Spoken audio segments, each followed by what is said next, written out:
But Monsieur Rubino's photograph shows Baron Roquerel while Dame Cataline should be standing.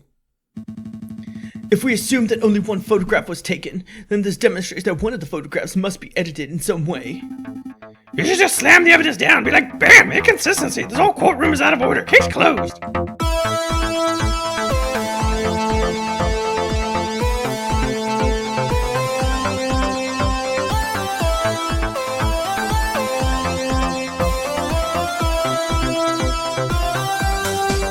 As you can see, two people are clearly absent from the photograph. The first is the victim, Monsieur Greenway. The second is the defendant, Dame Cataline Demiller. Quite suspicious, would you agree?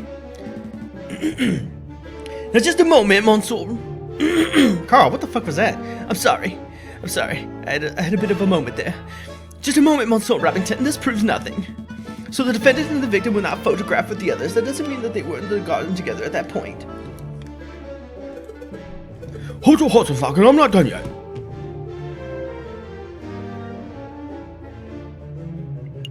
Okay.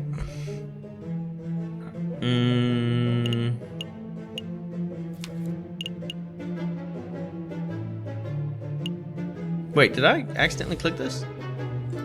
I did. Oh, I thought it wanted me to pick something. The prosecution may continue. Behind the photograph subject, we see a wall clock with the time that is 7:30. Now, why is that time significant? Well, as Inspector Volt already told us earlier, that was the exact time the murder took place. Do you see, Falcon? Every suspect has an alibi at the time of the murder, save for Dame Cataline herself. Hey, Falcon, that photograph doesn't seem right. It looks different from the one we, borrowed from Rubino's studio. Yeah, I see it too. Our photograph shows Courtline de her, Dame Cataline, and Senor Puriator. But Monsieur Rubino's photograph shows Baron Roquerel while Dame Cataline should be standing. If we assume that only one photograph was taken, then this demonstrates that one of the photographs must be edited in some way. You should just slam the evidence down and be like, bam, inconsistency. This whole courtroom is out of order. Case closed. I can't do that. Well, I suppose you could be a little bit more delicate with your words. No, I mean, I can't do that because our evidence was illegally obtained. If I were to present it, Monsieur Rubino would ask how we acquired it and the whole trial could be derailed.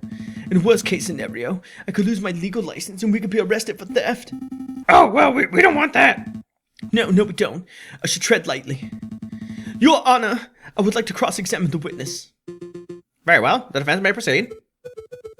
It's a waste of your time if you ask me. Photographs are rock-solid evidence. Select the statement to question. I arrived at 7 p.m. Nah, Carl, you're not getting me to read this. Okay. Let's see, I arrived at 7 p.m. I set up my camera and captured the beauty of the evening's events in one magnificent photograph. Then I bailed Baron Roquerel and left. Let's see. Let's do the photograph. Let's take a closer look at this photograph.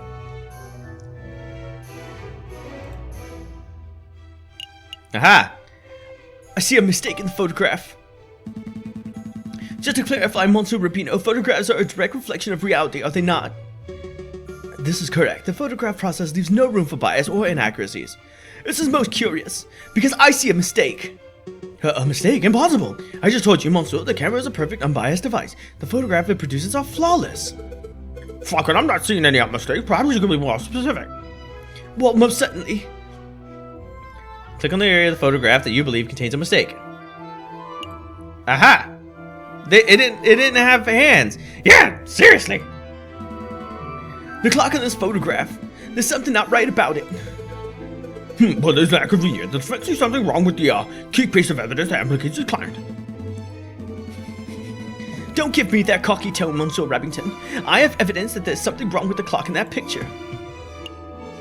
There we go, right there. Noodle, click it. We'll put this motherfucker in his place. The photograph clearly shows the clock hands pointing at 7 and 6. That much is self-evident. Which is most curious because the clock in the lounge of Chateau Carnet has no hands. It has no hands? The clock is merely a decorative piece, a talking item. Feel free to ask Baron Roquerel or his housemaids if you have doubts. Monsieur Rubino, how do you explain this discrepancy? I don't know. There must be some sort of mistake. My camera, it's flawless. There's no mistake, Monsieur. Your photograph depicts something that does not exist in the real world. Maybe there was an error in the printing process. An error precisely when the clock's hand should be? Please, monsieur, don't patronize us. Allow me to offer a more plausible explanation. You, Monsieur Rubino, edited this photograph. Edited? Now, I'm no expert. Clearly. But I suspect that you used paint or ink to carefully put hands upon the clock. It would have been a simple task, considering that the clock face was bare. One could even speculate you specifically chose to include a handless clock in the photograph just to simplify the editing process.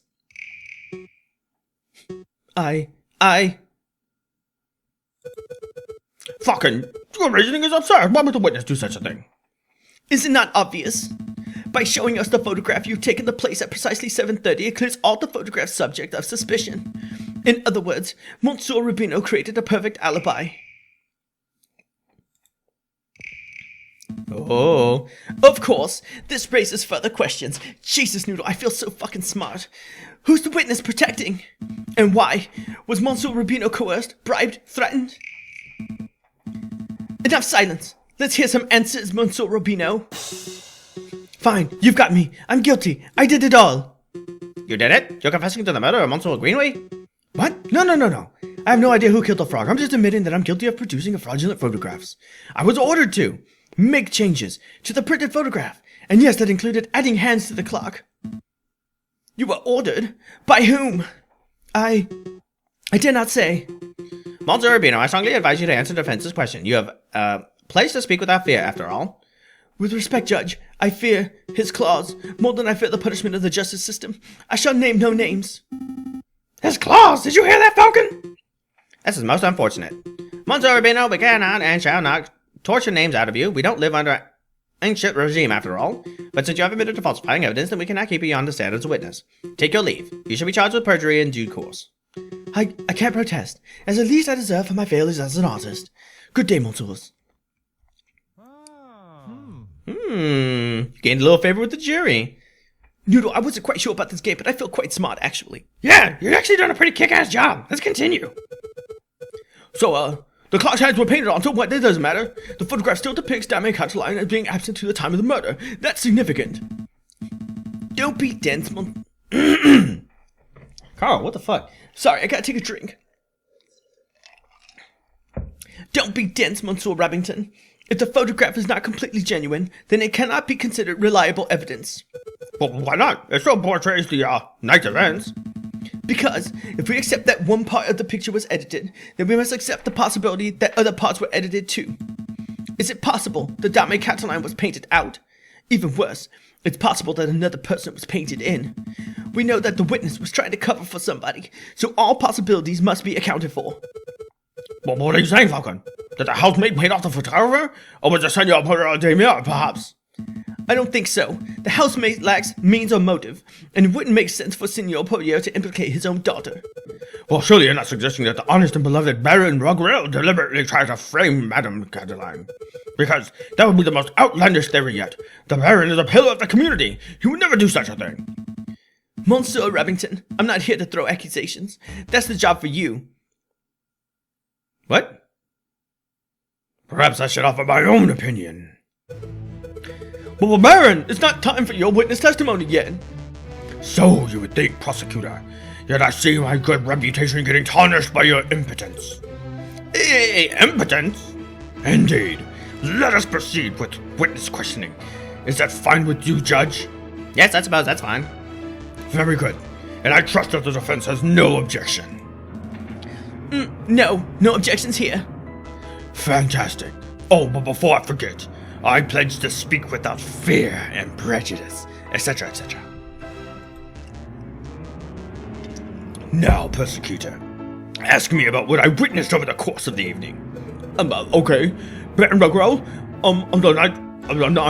the initial dinner went magnificently. When the photographer arrived, Monsieur Greenway left to visit the garden. Dame Cataline followed behind him moments later. Senor Poirier, Monsieur Rubino, and myself were engaged in conversation, so we paid her no mind. After the photographer left, my housemaid left to find Monsieur Greenway and Dame Cataline. That would be when I heard her cry for help.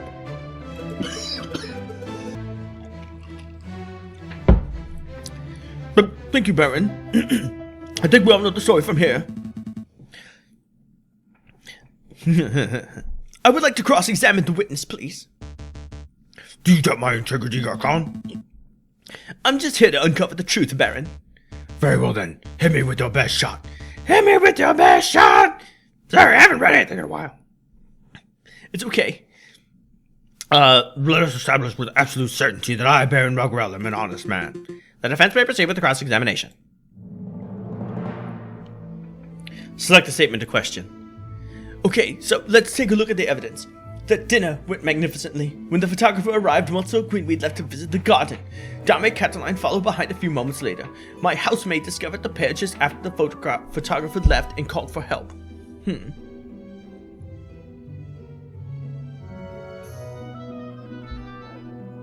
Alright. This is kind of stumpy, isn't it? Yeah, absolutely. I don't think the dinner went magnificently, but let's take a look at our evidence. Let's see what we got. We can't do the photograph. We already did the missing hands, but there was a cigar butt. This camera. All we have left is a cigar butt. That place is outside in the garden. So maybe we should pursue the garden. Baron, we saw the murder scene, your garden, for ourselves. What's with all the horses? Yes, you should click that! No. When's the last time you visited it? Baron Ruggrell, when was the last time you ventured into your own garden? As it happens, I have quite serious allegations. I haven't been in my own garden for years. Years, you say? Indeed. Well, we do have that secret, but let's go for it. Baron, I do not wish to call you a liar, but that claim does not hold up to scrutiny. Oh, and why's that? Because we have hard evidence that you have visited your garden recently. Balderdash, my word is gold. Show the court this so-called hard evidence that I've been in my garden. There you go, click it! Click it, buddy! This was found in your garden. To be more specific, it was found inside the fountain basin. Right beside where the murder occurred. A cigar butt? That's all I'm not belong to anybody, and Prosecutor, please shut your mouth. I can speak for myself. Well, okay, sorry, Baron. That is indeed the remnants of one of my cigars, but I must apologize, Monsieur Falcon, for I misunderstood your initial question. You see, prior to the banquet, I hadn't visited my own garden in years. But naturally, after hearing the housemaid's cry for help on the evening of the murder, I rushed outside. I was shocked and disgusted by what I saw. That must have been when I dropped my half-smoked cigar in the fountain basin. You see, Falcon? There's a perfectly reasonable explanation. I would find it believable if the cigar were casually discarded, but as it happened, the cigar butt was found in the fountain's upper basin, a location that can only be accessed with great inconvenience. And a little paddling! The cigar butt was not dropped, it was deliberately hidden. There are many number of possible explanations. All there, because I can only think of one. That is, that you, Baron Ruggrell, deliberately hid your cigar butt to disguise your own illicit activities. Did I now? And what illicit activities would those be? You want me to spell it out? Fine. Let's put everything on the table. You, Baron Ruggrell, murdered Monsieur Greenweed, and that is what you were trying to keep hidden. Directly accusing me of murder? How shamelessly brazen. That's a ludicrous accusation, Falcon. The Baron is an upstanding citizen of the highest order. Your allegation is baseless. You have no evidence. No means, motive, or opportunity. No evidence. Think harder, Monsieur Remington. Every piece of evidence points to the Baron Ruggrell as the prime suspect. You want the means? The Baron certainly has the means. His lion's claws are as sharp as a surgeon's blade. Gutting a frog belly would be trivial to him. Even Monsieur Rubino confessed just moments ago that he feared, quote-unquote, his claws. You tell him, Carl! Ridiculous. I would never threaten a man with violence. You want a motive? The Baron had at least 10,000 francs worth of motive. By removing a business partner, the Baron's share of his railway company increased from 1/3 to 1/2. This is preposterous. And finally, the Baron had opportunity. No, he crafted the perfect opportunity. Carl, you're on a roll, man! He arranged a small banquet with a very select number of guests. He was aware of the missing silverware, and yet he served steak, a food item that necessitates good cutlery. You're fucking it up! Don't fuck up now! Why? To bloody the hands of his guests, of course. Then he hired an easily influenced photographer and staged a very specific picture in order to build a perfect alibi for himself. Photographing the guest in front of the handless clock to make it easy for editing is quite an ingenious plan, it must be said. Prosecutor, are you just gonna let this slanderous yarn go uncontested? Say something! Object! Oh, you're all pitifully useless. After executing the murder, the Baron found himself still holding a single piece of incriminating evidence, his finished cigar. He knew that leaving it at the crime scene would raise suspicion, but he didn't have time to properly dispose of it. So, out of desperation, he threw it in his fountain, out of the sight of his guests and any snooping police. I imagine the Baron was hoping to implicate Signor Puglioba Damir, since that would have ensure total control over his railway company. At last, Dame Cataline was the first to happen upon the scene of the crime, so the Baron improvised. This is an outrage! Judge, I demand you disbar this ranting lunatic! No, there's only one outrage here. And that is that a man like yourself is able to abuse his wealth and status to frame an innocent girl for murder. An innocent, beautiful kitty girl. You are voracious, the worst kind.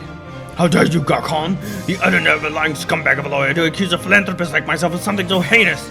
I'm nothing like that fat cat Borogo. I'm a respected, hard-working capitalist. No, you're a ruthless man who would slaughter a dear friend just to reap a few francs. You incredulous whelp! I ought to gut you right here and now, like... Uh-oh. Oh man, he's fucked now! Like that damn frog!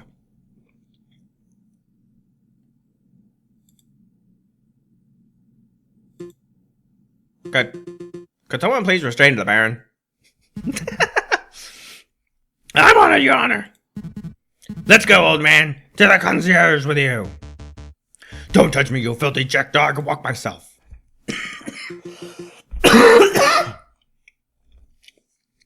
It's quite a turn of events. Does the prosecution have anything to add? No matter of speaking up, but to be honest, no. Then I shall move to confer with the members of the jury to confirm the decision. I ask that the animals of the court please be patient at this time. Falcon, that was pretty incredible!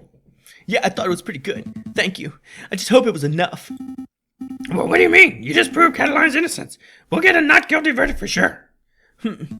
Sparrowson, I think you've misunderstood something important about the justice system. What's that? I haven't proved anything. As lawyers, we cannot deal in proofs. It's just not possible. All we can do is organize the evidence and conveniently explain what it all suggests. I haven't proved Dame Cataline's innocence. All I've done is demonstrate that there's a significant possibility that she is not guilty. I'm not so sure you understand the difference. Or that I understand the difference. Jesus, I don't know if I could read. We have reached a decision. In light of the recent revelations, declared that an error of judgment was made in the initial arrest. On that note, we unanimously find the defendant, Dame Cataline Damu, to be not guilty. Alright, Carl, you did it! Yes, I'm a good lawyer. I'm the best lawyer in the world. Monsieur Falcon, Petit Sparrowson, you did it! Yes, I suppose we did, didn't we? We should totally head back to the office so we can celebrate properly. You did it, Falcon! I can't take all the credit. It was a group achievement. I'm so proud of you both. I'll go get one of the bottles of wine. 3 of our least dirty glasses. You are amazing, Monsieur Falcon. Oh, it was nothing. I very much like the way you pinned the murder on the Baron. That was an act of sheer genius. Well, I didn't pin anything. Sparrowson and I are working at unveiling the truth, given the facts of the case. Monsieur Falcon, there's no need to play coy. The case is over. Play coy? Don't tell me you're actually being sincere. I'm completely lost. Oh, wow. I thought the goody-goody thing was an act, but you actually don't know. Alright, I'll spell it out for you.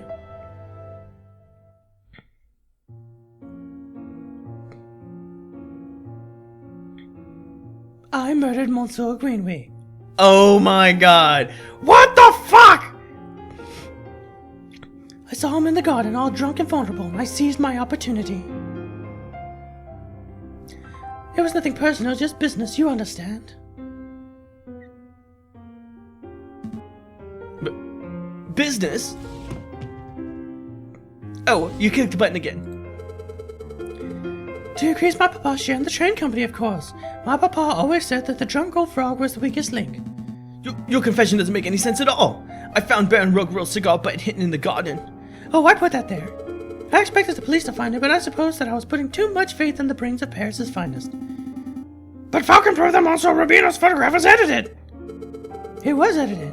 I wasn't in the picture because I was busy paying a visit to Monsieur Greenway in the garden.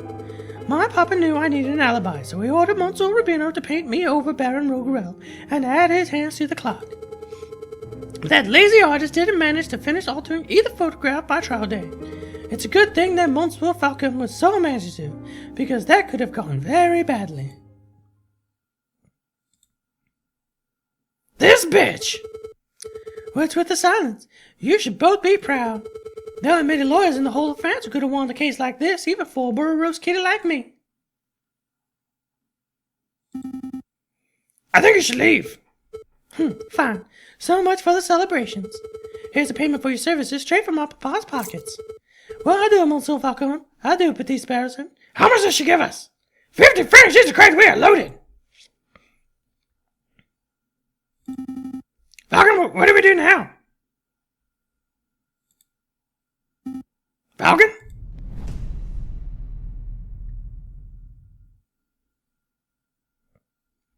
Alright, so we're gonna go ahead and cut it there. Are you fucking kidding me? That bitch!